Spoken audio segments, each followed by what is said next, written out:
एक सीधी सादी कॉलेज की सबसे सुंदर लड़की भयंकर बारिश की परवाह किए बिना मेरे घर के दरवाजे तक भागकर आई, सिर्फ मेरे साथ एक रात बिताने के लिए। लेकिन मैंने उसे मना कर दिया। अगले ही दिन वही लड़की मेरे घर की गली में डेड पाई गई। तब से मेरे दिल में गिल्ट भर गया। मैं पुलिस एकेडमी गया और पागलों की तरह असली कल्प्रिट को ढूंढने लगा, लेकिन बारिश ने सारे एविडेंस मिटा दिए। पूरे 10 साल तक मुझे कोई भी क्लू नहीं मिला। तभी अचानक एक लाइटनिंग आई और मुझे वापस उसी किस्मत के मोड़ पर ले गई। गो क्लासमेट, सुना है तुम्हारे पेरेंट्स बाहर बिजनेस करते हैं, घर में तुम अकेले हो, क्या मैं कुछ दिन तुम्हारे घर रह सकती हूँ? मैं हाउस वर्क करके रिपे कर दूंगी। मैंने सामने खड़ी लड़की को देखा और इंस्टिंक्टिवली हाथ बढ़ाकर उसे छूने लगा। बाई वेई इंस्टिंक्ट से पीछे हटना चाहती थी, लेकिन मदद मांगने के लिए उसने खुद को रोक लिया और वहीं खड़ी रही। मेरी उंगलियों को ठंडा सा टच महसूस हुआ। उसके हल्के कांपने से साफ पता चल रहा था कि वो अभी जिंदा है। मैं सच में वापस आ गया हूँ। बाई वेई घबराकर पीछे हटी। उसका पैर फिसला और वो गिरने लगी। मैंने तुरंत उसकी कमर पकड़कर उसे अपनी बाहों में खींच लिया। तेज बारिश की आवाज के बीच हम दोनों के बीच सन्नाटा छा गया। वो मेरी बाहों में बिल्कुल हिलने की हिम्मत नहीं कर रही थी। मैंने तुरंत उसे छोड़ दिया और लाइट की तरफ हट गया। तुम बहुत ठंडी लग रही थी। इंस्टिंक्टिवली तुम्हें थोड़ी वार्मथ देना चाहता था। सॉरी, कोई बात नहीं। मैंने साइड हटकर उसे घर के अंदर आने दिया। उसके चेहरे की बिना खून वाली हालत देखकर मेरे दिमाग में यादें उमड़ने लगी। पिछली जिंदगी में क्रिमिनल ने इस केस को अंजाम देने के बाद शिन्हाई सिटी से गायब हो गया था। इस बार मैं न सिर्फ उसे बचाऊंगा बल्कि अपने सालों के इन्वेस्टिगेशन एक्सपीरियंस से आज रात ही केस सॉल्व करूंगा। बाई वेई दरवाजे पर नर्वस खड़ी थी और अपने कपड़े खींच रही थी। जैसे ही मैं चप्पल लेने मुड़ा वो और घबरा गई। मेरे सॉक्स गीले हैं, स्लीपर्स गंदे हो जाएंगे, मैं बेयरफुट ही अंदर आ जाती हूँ, बाद में फ्लोर साफ कर दूंगी। इस बारिश भरी रात में एक लड़का और लड़की का अकेले एक रूम में होना और उसका पूरा भीग जाना उसे बहुत अनईजी कर रहा था। उसने अपने नेल्स को जोर से हथेली में दबाया ताकि खुद को काल्म रख सके। जैसे ही मैं मुड़ा उसने जल्दी से आसपास ऑब्जर्व किया। जब तक उसने टेबल पर रखी गर्म टी और कुछ कार्टन्स नहीं देख लिए तब तक उसका टेंशन कम नहीं हुआ। अगर बुरा ना मानो तो ये टॉवल यूज कर लो बाल सुखाने के लिए। क्या तुम मुझे एक कपड़ा और दे सकते हो? मेरे कपड़े बहुत गीले हैं। तब मुझे एहसास हुआ कि वो अपनी भीगी शर्ट को कसकर पकड़े हुई है। वैसे भी कपड़े बदलने हैं तो हॉट वाटर बाथ ले लो, नहीं तो तुम्हें कोल्ड हो जाएगा। गेस्ट रूम में बाथटब नहीं है, मेरे रूम का बाथरूम यूज कर लो, मैं पानी गर्म कर देता हूँ। ये सुनकर बाई वेई शर्म से सिर झुकाकर धीरे से हाँ बोलती है। बाथरूम से पानी की आवाज आने लगती है। वो मुझे काम करते देख हिम्मत करके बोलती है, मुझे सरनेम से मत बुलाओ, नाम से बुला सकते हो। तुम ये पूछना चाहती हो ना कि मैंने तुमसे रीजन क्यों नहीं पूछा? वो हैरान होकर सिर हिलाती है। तुम जैसी सुंदर लड़की बारिश में मदद मांग रही है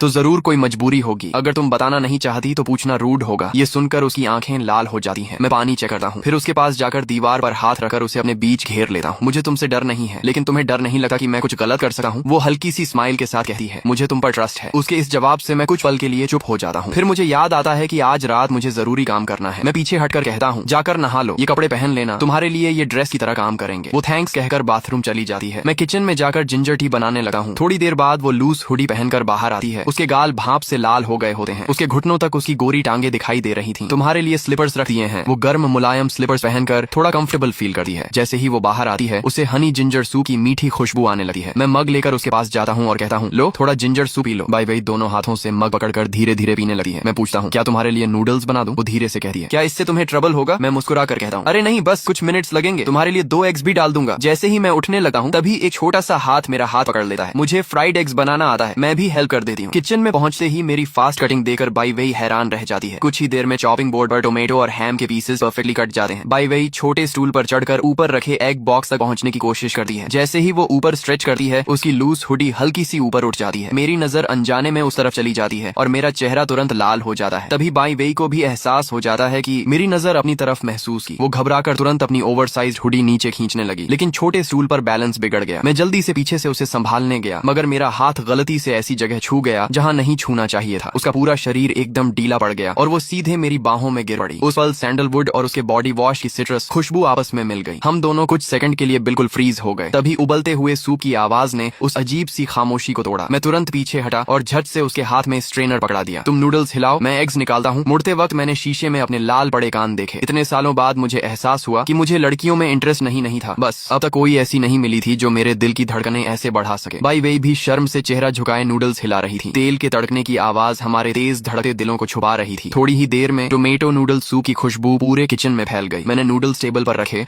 और जानबूझकर उसकी कांपती उंगलियों से नजरें बचाई। ध्यान से गर्म है। तभी मैंने टीवी ऑन किया और अचानक बाई वेई ने चॉपस्टिक्स कसकर पकड़ ली। स्क्रीन पर वो एडल्ट स्टडी वीडियोस चल रहे थे जिन्हें मैं स्विच करना भूल गया था। सीन इतना ऑकवर्ड था कि मैंने तुरंत खांसते हुए चैनल बदल दिया और जल्दी से कार्टून लगा दिया। मुझे याद आया कि पिछली जिंदगी में भी इसी चीज के पकड़े जाने के डर से मैंने उसे घर में रुकने नहीं दिया था। फर्क बस इतना था कि अब इतने सालों बाद मेरी स्किन काफी थिक हो चुकी थी और मैं नॉर्मल बनने की एक्टिंग अच्छे से कर सकता था। बाई वेई ने भी तुरंत टॉपिक बदल दिया। तुम्हारी कुकिंग काफी अच्छी है। मैंने टिश्यू से उसके नाक पर आए छोटे पसीने की बूंदें साफ की। अच्छा है, बॉडी से ठंड निकल जाएगी। वो बड़े ध्यान से नूडल्स खाती रही। यहाँ यहाँ तक कि सूप तक खत्म कर दिया। उसके चेहरे पर लंबे समय बाद सेटिस्फैक्शन दिख रहा था। तभी बाहर जोरदार बिजली कड़की। मैंने रिफ्लेक्स में वॉल क्लॉक की तरफ देखा। रात के 9:77। पिछली जिंदगी में मर्डर लगभग 10:30 बजे हुआ था। मतलब मेरे पास सिर्फ आधा घंटा बचा था। इस बार मैं किलर का चेहरा जरूर देखूंगा। समय कम था, इसलिए मैंने तुरंत क्राइम स्पॉट के आसपास जाने का फैसला किया। मैंने उसके लिए पानी और ब्लैंकेट रखा। तुम टीवी देखो, मैं थोड़ी देर में वापस आता हूँ। बाहर से लेट नाइट स्नैक्स लेकर आता हूँ। बाई वेई ने खिड़की के बाहर मूसलाधार बारिश देखी। इतनी बारिश में बाहर जाओगे? मैंने बस हल्की मुस्कान दी और दरवाजे तक पहुंचकर अचानक रुक गया। मुझे डर था कि किलर पहले से प्लानिंग करके चल रहा हो और शायद अभी भी आसपास छिपा हो। मैंने गंभीर आवाज में कहा, जब तक मैं वापस ना आऊं कोई भी डोरबेल बजाए तो दरवाजा मत खोलना। मेरे पास की है, मैं बेल नहीं बजाऊंगा। बाई वेई ने छोटे बिल्ली के बच्चे की तरह ब्लैंकेट कसकर पकड़ते हुए सिर हिला दिया। दरवाजा बंद होने के बाद वो अकेली सोफा पर सिकुड़ कर बैठ गई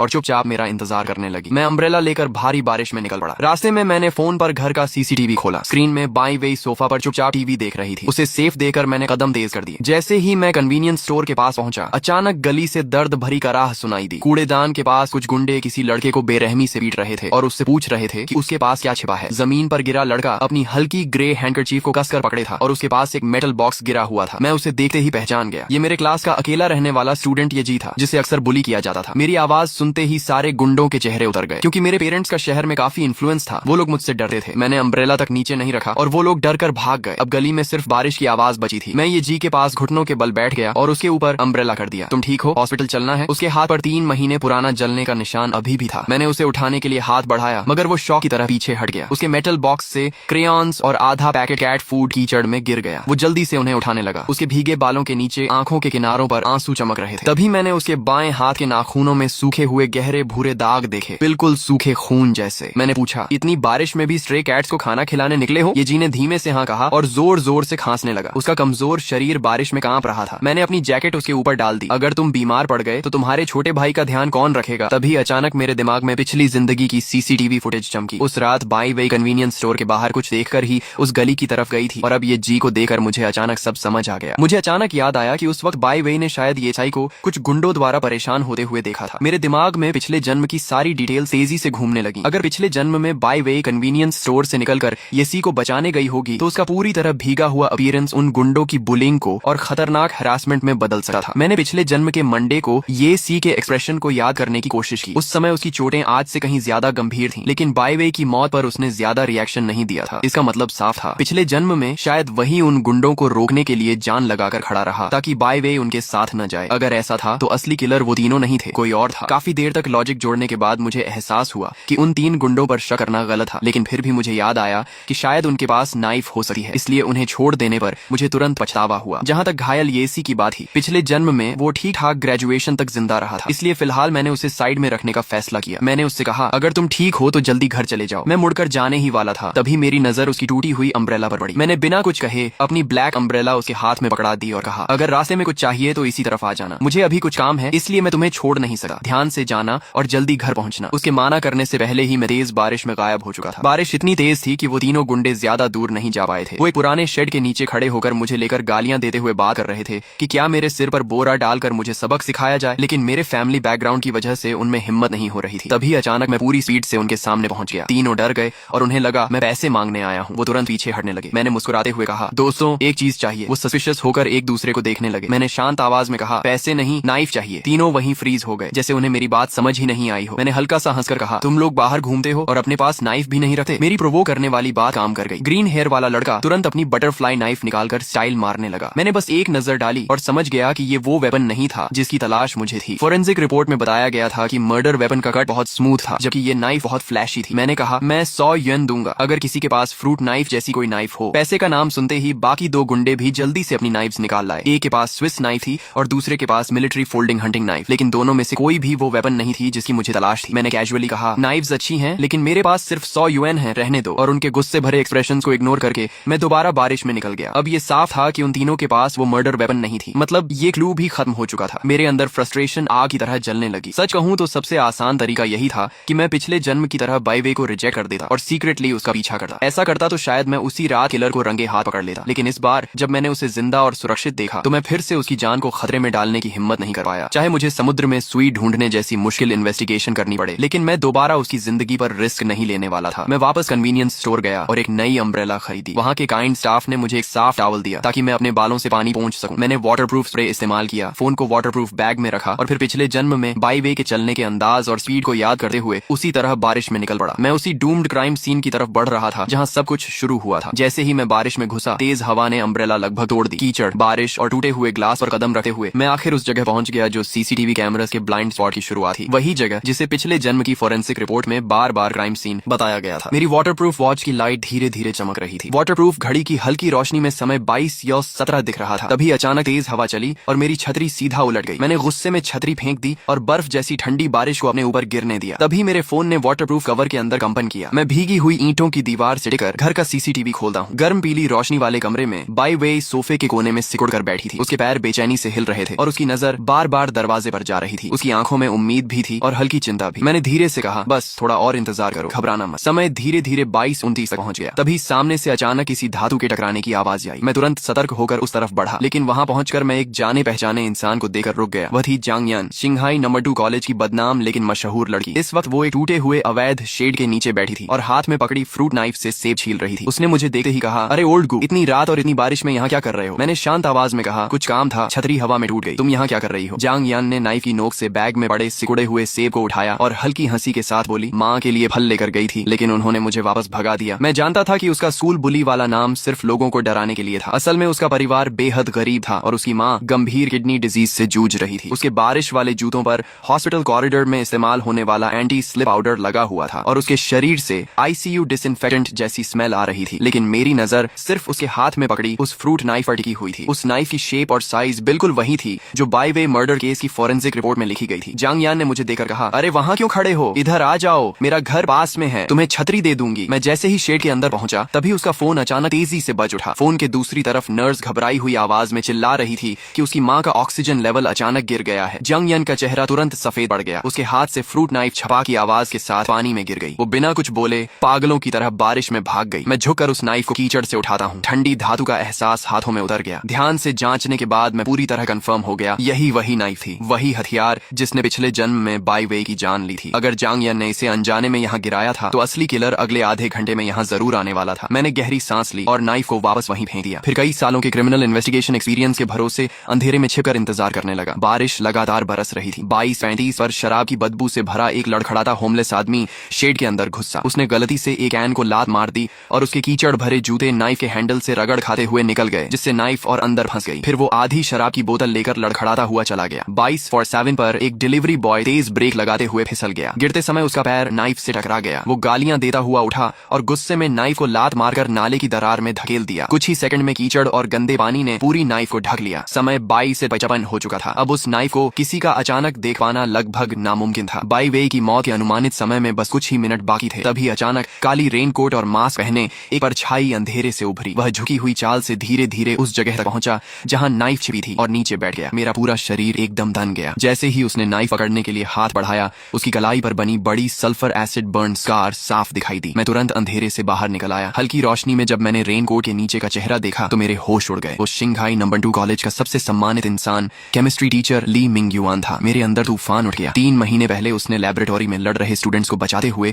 खुद एसिड से जलना सह लिया था। बाद में उसने उन स्टूडेंट्स को डांटने की जगह उन्हें प्यार से समझाया भी था। पूरे इलाके में उसकी इमेज एक परफेक्ट अच्छे इंसान की थी। लेकिन अगर किलर वही था तो पिछले जन्म की सारी मिस्ट्री समझ आने लगी। बाईवे ने अंधेरी गली में अटैक होने के बाद भागने की कोशिश तक नहीं की थी, क्योंकि वो भी ली मिंग युआन पर पूरा भरोसा करती थी। अगर ली मिंग युआन उसे रेनकोट में शेल्टर देने और अपने घर ले जाने की बात कहता तो उस तूफानी रात में बाईवे कभी उस पर शक नहीं करती। ये सोचकर मेरे दिल में दर्द उठा। लेकिन मैं अभी कुछ नहीं कर सकता था, क्योंकि इस समय तक उसने कोई क्राइम नहीं किया था। मैंने तय किया कि पहले उसके रात में बाहर आने की असली वजह पता करूंगा। मैंने आवाज लगाई, ली सर। ली मिंग युआन तुरंत पलटा। मुझे पूरी तरह भीगा देखकर उसके चेहरे पर चिंता दिखाई दी। गुननचेंग, तुम इतनी बारिश में भीग क्यों रहे हो? मैंने कहा, बारिश में फंस गया था। लेकिन सर, आप इतनी रात में यहाँ क्या कर रहे हैं? मैं उसकी आंखों को ध्यान से देख रहा था और तभी मुझे उसकी आंखों में एक पल की हिचकिचाहट दिखी। उसने जवाब दिया, कुछ नहीं, बस सिगरेट खरीदने निकला था। वो झूठ बोल रहा था। ली मिंग युआन कभी स्मोकिंग नहीं करता था और पूरे शहर में फैमिली मैन के नाम से जाना जाता था। फिर उसने मुस्कुराकर कहा, मेरी रेनकोट काफी बड़ी है, अंदर आ जाओ, मैं तुम्हें घर छोड़ देता हूँ। वो अब भी उसी शांत और दयालु इंसान जैसा दिख रहा था। मैं चुपचाप सिर हिलाकर उसकी रेनकोट के अंदर चला गया। तभी मैंने नोटिस किया कि उसकी नजर पास लगे एडल्ट प्रोडक्ट्स वेंडिंग मशीन पर गई और तुरंत वापस हट गई। उसने मेरा कंधा पकड़ लिया और हम दोनों उसके घर की तरफ चल पड़े। पूरे रास्ते मेरा दिमाग सुन्न था। उसके घर पहुंचते ही उसने अचानक फोन निकालकर किसी को मैसेज भेजा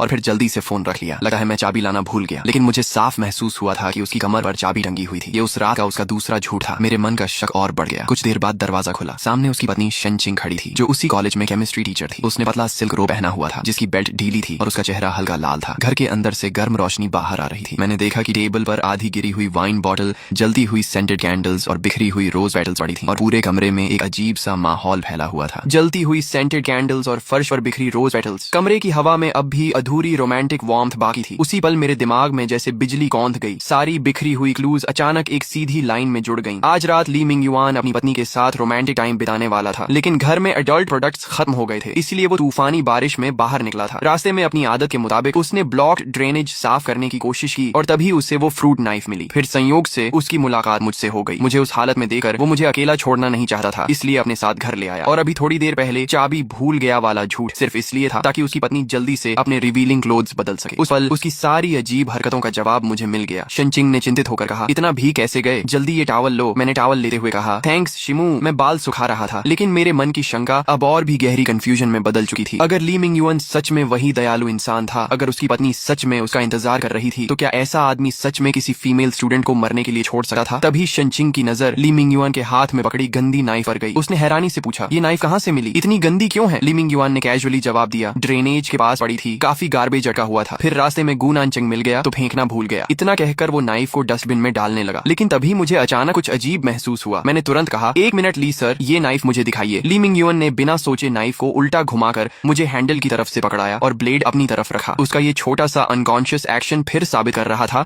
कि वो अंदर से कितना जेंटल इंसान था। मैंने नाइफ को ध्यान से झांचा और अगले ही सेकंड मेरा चेहरा बदल गया। पहले अंधेरे में मैं साफ नहीं देख पाया था, लेकिन अब मुझे ब्लेड पर छोटे छोटे डेंट्स दिखाई दिए। साफ था कि जांग यान ने इससे कोई हार्ड चीज काटी थी, लेकिन फॉरेंसिक रिपोर्ट में ब्लेड डैमेज का कोई जिक्र नहीं था। इसका मतलब था कि बैवई के शरीर पर बने वुंड्स इस नाइफ से मैच ही नहीं करते, यानी असली मर्डर वेपन ये नाइफ थी ही नहीं। मेरा पूरा शरीर सुन्न पड़ गया। मैं पूरी तरह गलत टारगेट के पीछे भाग रहा था। मैंने तुरंत रिस्ट वॉच देखा। रात के 23:10 बज चुके थे। असली किलर शायद अभी इस वक्त सामने आने वाला था। मेरे अंदर घबराहट दौड़ गई। मैंने जल्दी से टॉवल शनचिंग को वापस दिया। सॉरी ली सर, बहुत देर हो गई है, मुझे अभी घर जाना होगा। आपकी रेनकोट मैं अभी के लिए ले जा रहा हूँ। मैंने नाइफ वापस ली मिंग युआन के हाथ में थमाई और रेनकोट पहनकर दोबारा तूफानी बारिश में निकल पड़ा। मैं पूरी स्पीड से वापस क्राइम सीन की तरफ भागा। वहाँ पहुंचकर मैंने आसपास कई बार सर्च किया। बीच बीच में कुछ राहगीर जल्दी जल्दी गुजरते दिखे, लेकिन उनमें कोई भी ऐसा नहीं था जो रुकर क्राइम कर सके। 2330 तक सड़कें लगभग खाली हो चुकी थी। मैंने फोन निकालकर सीसीटीवी देखा। बाईवे अब भी सोफा के कोने में सिकुड़ कर बैठी थी। उसकी आंखें नींद से बंद हो रही थीं, सिर बार बार झुक रहा था, लेकिन फिर भी वो खुद को जगाए हुए थी। हर कुछ सेकंड में वो दरवाजे की तरफ देखी, जैसे अब भी मेरा इंतजार कर रही हो। मैंने अपने हाथ कसकर बंद कर लिए। फिर मैंने रेनकोट उतार दी और अंधेरे में क्राइम सीन के आसपास घूमता रहा। लेकिन रात के 12 बजने के बाद भी कोई सस्पिशियस इंसान दिखाई नहीं दिया। मेरे दिल में धीरे धीरे डर और बेबसी भरने लगी। क्या मैं सच में किलर को मिस कर चुका था? अगर असली किलर नहीं मिला तो पिछले जन्म में बाईवे पर लगा झूठा इल्जाम कभी साफ नहीं हो पाएगा। मैंने सिर उठाकर आसमान की तरफ देखा। बर्फ जैसी बारिश लगातार चेहरे पर गिर रही थी, लेकिन मेरी आंखों में डिटर्मिनेशन और बढ़ता जा रहा था। तभी अचानक मेरा फोन वाइब्रेट हुआ और मैंने तुरंत स्क्रीन की तरफ देखा। मैंने सीसीटीवी दोबारा खोला। स्क्रीन पर बाईवे आधी नींद में थी, लेकिन फिर भी अकेलेपन के डर को दबाकर दरवाजे तक चली आई। वो बेचैनी से इधर उधर टहल रही थी। चेहरे पर साफ चिंता दिखाई दे रही थी। तभी इंटरकॉम से अचानक मेरी आवाज आई, हेलो हेलो। अचानक आई आवाज से वो हल्का सा डर गई और तुरंत कैमरे की तरफ देखने लगी। मैंने धीमे स्वर में कहा, मुझे थोड़ा काम आ गया था, मैं जल्दी वापस आ जाऊंगा। अगर नींद आ रही हो तो पहले सो जाना। बाईवे ने राहत की सांस ली। तुम ठीक हो? बस यही काफी है, मुझे अभी नींद नहीं आ रही, मैं तुम्हारा इंतजार करूंगी। उसने कैमरे की तरफ हल्की मुस्कान दी। मैंने कहा, मैं वादा करता हूँ जल्दी लौटूंगा। इसके बाद वो थके हुए कदमों से वापस कंबल में जाकर सिकुड़कर बैठ गई। उसके चेहरे की चिंता अब काफी कम हो चुकी थी। मैं सुनसान सड़क पर खड़ा था। मूसलाधार बारिश लगातार मेरे ऊपर गिर रही थी। ठंडा पानी पूरे शरीर से बह रहा था। ये मेरी पुरानी आदत थी। ठंडा पानी मेरे दिमाग को तेज कर देता था। मैंने आज रात की हर घटना को दोबारा जोड़ना शुरू किया। कन्वीनियंस स्टोर का क्लर्क, ये सी, वो 3 गुंडे, मैंने हर इंसान को शक की सूची में डाल दिया। ये सी, उसे गुंडों ने लूट लिया था। उसका बैग पूरी तरह उल्टा पड़ा था और उसके पास एक पैसा तक नहीं था। हथियार होना तो दूर की बात थी, उसे मैंने तुरंत शक से बाहर कर दिया। तीनों गुंडे, उनके पास मोटिव था, लेकिन उनकी नाइव्स फोरेंसिक रिपोर्ट से मैच नहीं करती थी। उन्हें भी बाहर कर दिया। होमलेस आदमी और डिलीवरी बॉय जिन नाइव्स को छूकर गए थे, वो भी असली हथियार नहीं थी। जब सारे नामुमकिन लोगों को हटाया, तब मेरी याद अचानक एक ऐसे इंसान पर जाकर रुकी जिस पर मैंने कभी शक करने की सोची भी नहीं थी, जांग यान। मैंने सोचा, अगर जांग यान अस्पताल भागी जरूर थी, लेकिन उसकी माँ की हालत जल्दी स्टेबल हो गई हो तो आधे घंटे में उसका वापस आना बिल्कुल संभव था। और अगर लौटे समय उसे याद आया हो कि उसकी नाइफ खो गई है, तो क्या उसने पास की दुकान से बिल्कुल वैसी ही दूसरी फ्रूट नाइफ खरीद ली होगी? तभी मुझे केस फाइल की एक डिटेल याद आई। उस रात 10 से 11 बजे के बीच किसी ने भारी बारिश में एक फ्रूट नाइफ खरीदी थी। और सबसे डरावनी बात, उसका वापस आने का समय बिल्कुल वही था जब मैं और ली सर उसके घर से दूर थे। जैसे ही मैंने सारी टाइमलाइन जोड़ी, जांग यान का शक अचानक सबसे ऊपर पहुंच गया। सच जानने का सिर्फ एक तरीका था, अभी उसके घर जाना। अगर वो घर लौट चुकी होगी और उसके पास नई नाइफ होगी तो सब साबित हो जाएगा। मैं तुरंत उसकी गली की तरफ बढ़ा। दूर से ही उसके घर की लाइट जल्दी दिखी और मेरा दिल भारी हो गया। मैंने गहरी सांस लेकर दरवाजा खटखटाया। दरवाजा खुला। जांग यान बिना शर्ट के खड़ी थी। उसके सिर पर टॉवल रखा हुआ था। उसने मुझे देखकर कहा, अरे ओल्ड गू, अभी तक घर नहीं गया? और ये रेनकोट कहाँ से मिली? मैं अंदर गया और मेरी नजर सीधे टेबल पर पड़ी। एक बिल्कुल नई फ्रूट नाइफ पर जाकर टिक गई। केस फाइल में लिखा मिस्टीरियस बायर। वो सच में जांग यान थी। मैंने खुद को शांत रखते हुए कहा, ली सर ने दी थी, तुम अभी वापस आई हो? वो कैजुअली बोली, हाँ, मॉम की हालत अचानक खराब हो गई थी, इतनी जल्दी में निकली कि तुम्हें अम्ब्रेला देना भी भूल गई। लेकिन तू इतनी रात में घूम क्या रहा है? मैंने सामान्य दिखने की कोशिश की। कुछ नहीं, मुझे बारिश में घूमना पसंद है। वैसे तुम्हारी पुरानी नाइफ गिर गई थी ना, फिर नई क्यों खरीदी? जांग यान अचानक चौंक गई। डैम, मैं पॉकेट्स में ढूंढती रही, मिली ही नहीं। कहाँ गिरी? मैंने जवाब दिया, ली सर को मिली थी, उन्होंने उसे ट्रैश में फेंक दिया। वो हंसते हुए बोली, ओह छोड़ो, वैसे भी उससे लकड़ी काटी थी, ब्लेड खराब हो गई थी, रास्ते में नई खरीद ली। उसकी मुस्कान बिल्कुल सामान्य थी, लेकिन मेरा दिल और भारी हो गया। उसके घर लौटने का समय, नई नाइफ खरीदना, सब कुछ मर्डर टाइमलाइन से परफेक्टली मैच कर रहा था। मैंने कुछ पल सोचकर सीधे पूछा, जांग यान, हम दोस्त है ना? वो तुरंत हंस पड़ी। दोस्त? अरे हम तो भाई हैं। क्यों, कोई प्रॉब्लम है क्या? सीधा बता। मैंने उसकी आंखों में देखते हुए कहा, मैं नहीं चाहता कि किसी दिन तुम्हें किसी क्राइम में फंसते देखूं। कुछ भी करो, लेकिन कानून तोड़ने जैसा मत करना। आंटी को तुम्हारी जरूरत है। जांग यान कुछ सेकंड के लिए स्टंड रह गई। असल में उसने मेरी बात पूरी तरह गलत समझ ली थी। उसे लगा मुझे उसके स्कूल में फेक सिगरेट्स बेचने वाले प्लान का पता चल गया है। लेकिन गुस्सा होने के बजाय वो इमोशनल हो गई। रिलैक्स, तू मुझे नहीं जानता क्या? मैं ऐसा कुछ नहीं करूंगी। मुझे लगा मेरा मकसद पूरा हो गया। मैं वहाँ से निकल पड़ा, लेकिन मुझे नहीं पता था मेरी ये बात उसके दिल पर इतनी गहराई से असर करेगी कि वो हमेशा के लिए फेक सिगरेट बेचने का इरादा छोड़ देगी। जब मैं बारिश में वापस मुड़ा, उसने पीछे खड़े होकर अपनी मुट्ठी सीने पर मारी और मन ही मन कसम खाई कि मैं उसकी जिंदगी का सबसे अच्छा भाई हूँ। मैं भारी मन से वहाँ से निकला। ली सर की रेनकोट लेकर चुपचाप उनके घर पहुंचा और उसे दरवाजे के बाहर रख दिया। अंदर से धीमी रोमांटिक आवाजें आ रही थी, इसलिए मैंने डिस्टर्ब नहीं किया। मैं पूरी तरह भीगता हुआ घर लौटा, लेकिन रास्ते में मेरा दिल थोड़ा हल्का हो चुका था। अगर जांग यान सच में किलर थी, तो कम से कम अभी वो ऐसी हालत में थी जहाँ उसे सही रास्ते पर लाया जा सकता था। और फिलहाल उससे ज्यादा सस्पिशियस कोई और नहीं था। जब मैं घर पहुंचा, तब आधी रात पार हो चुकी थी। दरवाजा खुलते ही कंबल में अदसोई बाई वेई अचानक जाग गई। मुझे देखते ही उसके चेहरे पर खुशी फैल गई और वो जल्दी से मेरी तरफ भागी, लेकिन पास आते ही वो रुक गई। मैं पूरी तरह भीगा हुआ था। उसने घबरा कर कहा, तुम सिर्फ खाना लेने गए थे, खुद को ये क्या हालत बना ली? मैं हल्का सा हंसा। बारिश बहुत तेज थी, अम्ब्रेला टूट गई, खाना भी उड़ गया। वो तुरंत चिंतित हो गई। पहले जाकर हॉट बाथ लो, नहीं तो बीमार पड़ जाओगे। उसके चेहरे की जेन्युइन चिंता देकर मैं मुस्कुरा दिया। फिर उसने थोड़ा झिझक कर कहा, गेस्ट रूम में सिर्फ खाली बेड है, कुछ भी तैयार नहीं। अगर चाहो तो आज सोफा पर सो जाओ या मेरे साथ बेड शेयर कर सकते हो। मैं हंस पड़ा। मैं सोफा पर सो जाऊंगा। फिर मैंने मजाक में कहा, तुम बेड पर सोना, मैं बस पहले बाथ लेकर आता हूँ। क्योंकि मैं फ्लोर गीला नहीं करना चाहता था, इसलिए मैंने सीधे लिविंग रूम में ही भीगे कपड़े उतारने शुरू कर दिए। कपड़ों की आवाज सुनकर बाई वेई ने अनजाने में ऊपर देखा। मेरे शरीर की भीगी मसल्स देखकर उसका दिल जोर से धड़कने लगा। उसका चेहरा गर्म हो गया, गला सूख गया। मैंने ध्यान नहीं दिया और कैजुअली कहा, मैं बाथ लेकर आता हूँ, बाद में तुम्हें बेडरूम में सुला दूंगा। मैं कपड़े लेकर बाथरूम में चला गया। बाई वेई बस चुपचाप सिर हिलाती रह गई। जैसे ही बाथरूम से पानी की आवाज आने लगी, वो जैसे सारी ताकत खोकर सोफा पर गिर गई। कुछ ही देर में वो वहीं गहरी नींद में सो गई। मैं बाथ के बाद धीरे धीरे उसके पास आया और उसके सामने बैठ गया। उसके शांत सोए चेहरे को देखकर मुझे अब भी यकीन नहीं हो रहा था कि वो सच में जिंदा है। मैंने धीरे से उसके चेहरे से बाल हटाए। मेरे हाथ से गिरती पानी की बूंद उसके होंठों पर गिरी और उसने नींद में हल्का सा होंठ छाट लिया। मैं तुरंत घबरा गया और हाथ पीछे खींच लिया। तभी बाहर तेज बिजली कड़की। बाई वे करवट बदलते हुए आधा कंबल नीचे गिरा बैठी। मैंने उसे पकड़ने के लिए हाथ बढ़ाया, लेकिन मेरी उंगलियां उसके नरम टखने को छू गईं। उसी पल उसकी सांसें अचानक तेज हो गईं, पलकें कांपने लगीं। मैं समझ गया वो जाग चुकी थी, लेकिन उसने आंखें नहीं खोली। मैंने भी कुछ नहीं कहा। मैंने पूरे कंबल समेत उसे अपनी बाहों में उठा लिया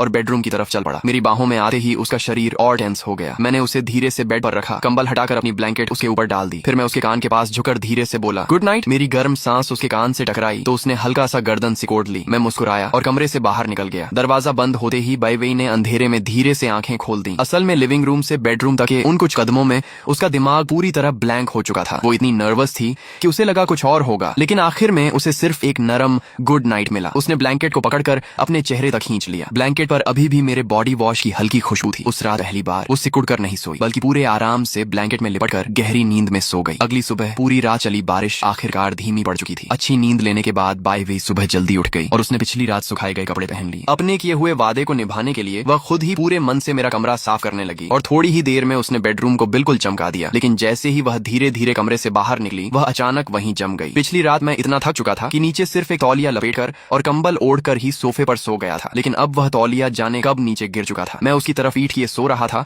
और यह नजारा देखते ही बाई वेई का चेहरा एकदम लाल पड़ गया। खुद का ध्यान हटाने के लिए उसने जल्दी से फ्रिज में रखी चीजों से सैंडविच और गर्म दूध बनाना शुरू कर दिया, लेकिन उसके दिमाग में बार बार वही शर्म से भरा दृश्य घूम रहा था। तभी उसने नाश्ता टेबल पर रखा और उसी समय मेरी आंख खुल गई। आधी नींद में मैंने आदतन अपना हाथ बेड के पास रखी बंदूक की तरफ बढ़ाया, लेकिन वहां सिर्फ ठंडी कांच की मेज थी। मैं अचानक उठ बैठा और महसूस किया कि मेरे कंधे का वह पुराना जख्म जो पिछली जिंदगी में अपराधियों का पीछा करते समय लगा था, अब बिल्कुल दर्द नहीं कर रहा था। मैंने हैरानी से अपना शरीर देखा तो लड़ाइयों के सारे निशान गायब थे और उनकी जगह एक जवान और स्वस्थ शरीर था। उसी पल मुझे सच का एहसास हुआ। मैं सच में 10 साल पीछे लौट आया था। मैं तुरंत खुले बेडरूम की तरफ देखने लगा और मेरा दिल तेजी से धड़कने लगा। लेकिन जैसे ही मैंने रसोई में बाई वेई को काम करते देखा, मैं राहत की सांस लेकर वापस सोफे पर गिर पड़ा। ये सपना नहीं था, वह सच में उस तूफानी रात से बच गई थी। पिछली जिंदगी में एक पुलिस अफसर होने के कारण मैंने हमेशा पछतावा और थकान भरी जिंदगी जी थी। मुझे कभी अपनी जवानी जीने का मौका ही नहीं मिला, लेकिन अब वह भी मेरे पास थी और मेरी जवानी भी लौट आई थी। इस बार मैंने फैसला कर लिया कि मैं अपनी जिंदगी दोबारा सही तरीके से जीऊंगा। गुनानचेंग, उठ जाओ, नाश्ता तैयार है, पता नहीं तुम्हें पसंद आएगा या नहीं। बाईवी ने डाइनिंग एरिया से चुपके से सिर बाहर निकाला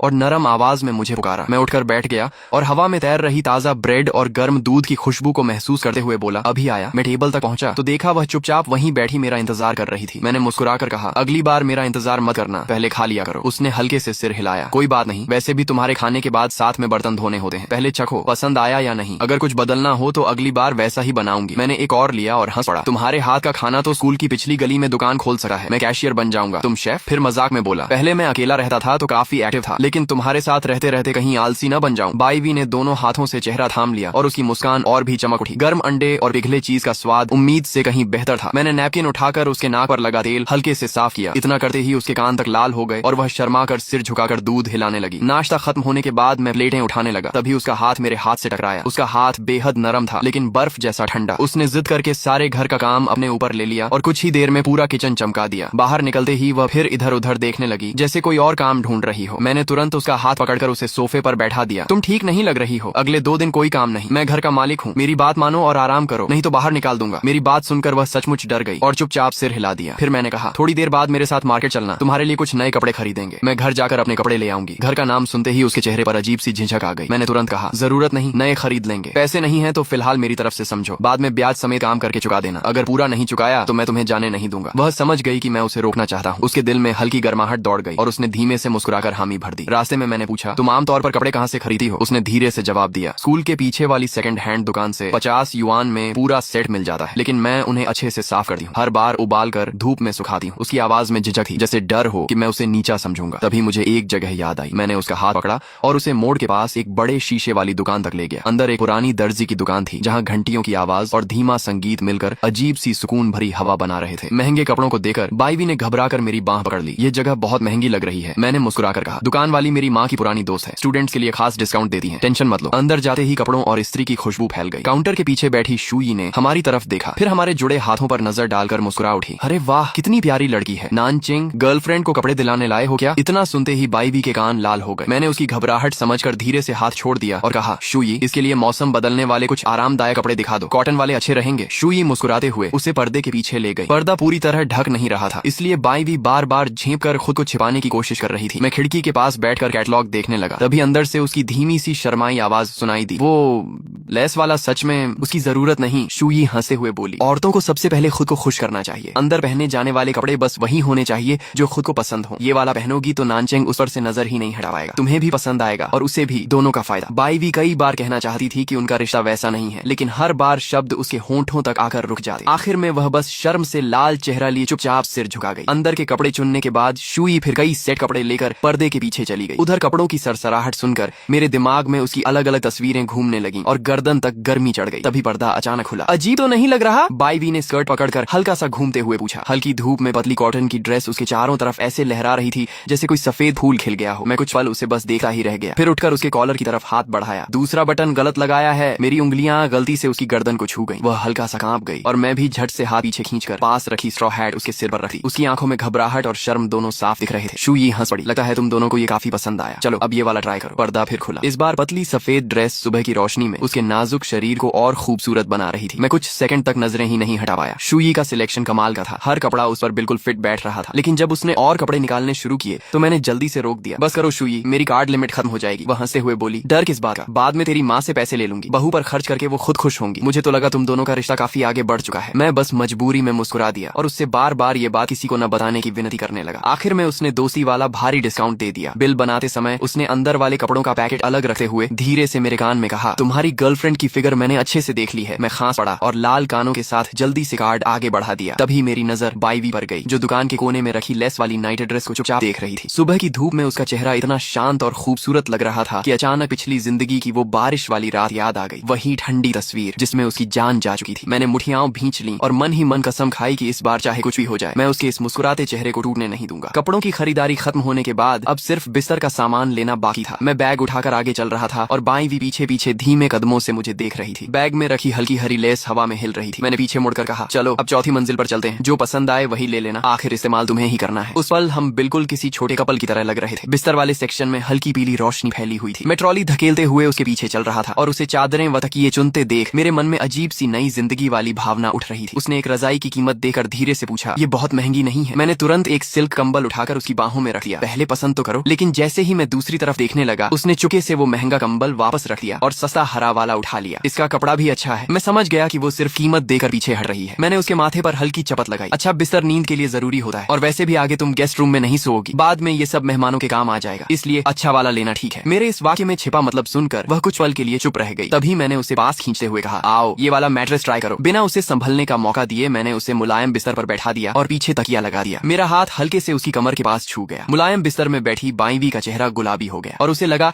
जैसे आसपास की हवा भी मीठी हो गई हो। सारी खरीदारी खत्म होने के बाद उसने ट्रॉली में रखे सामान को देखते हुए धीरे से कहा, थैंक यू गुनानचेंग। तभी मैं अचानक रुक गया और वह सीधा मेरी पीठ से टकरा गई। मैंने तुरंत दरवाजे की तरफ देखा। मेरी हरकत देखकर उसे मेरी सूरत से ज्यादा सुरक्षा वाली आदत महसूस हुई, लेकिन उसकी आंखों में हल्की मिठास भी झलक उठी। मैं धीरे से दरवाजे के पास जाकर झिड़ी से बाहर देखने लगा और अगले ही पल मेरा दिल जोर से धड़क उठा। बाहर जियांग यान खड़ी थी, वही लड़की जो अभी मेरी नजर में सबसे बड़ी शकी थी। पिछली जिंदगी में आज के दिन वो कभी मेरे घर नहीं आई थी, यानी इस बार घटनाएं बदल चुकी थी। मैंने खुद को संभालते हुए दरवाजा खोला। जियांग यान, तुम यहाँ? वो मुस्कुराई। क्या बिना काम के नहीं आ सकती? कल रात इतनी बारिश में तुम पूरी तरह भीग गए थे, लगा कहीं बीमार न पड़ जाओ, इसलिए माँ से कहकर अदरक वाला सूप बनवाया है। उसके हाथ में रखा थर्मस देकर मुझे समझ आया कि कल रात उसे समझाने जाना बेकार नहीं गया था। शायद उसी वजह से वो इतना भावुक हो गई थी। उसके चेहरे पर सच्ची दोस्ती साफ दिख रही थी और मैं कुछ पल समझ ही नहीं पाया कि क्या सोचूं। मैंने बस सिर दबाते हुए कहा, सच कहूं तो थोड़ा भारी लग रहा है। वह तुरंत बोली, तो जल्दी से गरम गरम पी लो। तभी उसकी नजर मेरे पीछे खड़ी बाई वी पर पड़ी। वह कुछ पल हमें देखती रही, फिर अचानक मुस्कुरा उठी। ओह समझ गई, भाभी जी नमस्ते, लगता है मैं गलत टाइम पर आ गई। फिर उसने थर्मस आगे बढ़ाते हुए कहा, ये रेड डेट और अदरक वाला सूप है, भाभी के लिए भी अच्छा रहेगा, मुझे अस्पताल वापस जाना है, माँ अकेली है। इतना कहकर वह जल्दी से चली गई। मैं उसकी जाती हुई पीठ को देखता रहा। दिल के अंदर अजीब सी उलझन थी। इतनी सीधी और वफादार लड़की क्या सच में वही खून करने वाली हो सकती है? मैं तो अब बस यही चाहता था कि जल्द से जल्द कोई और असली गुनहगार सामने आ जाए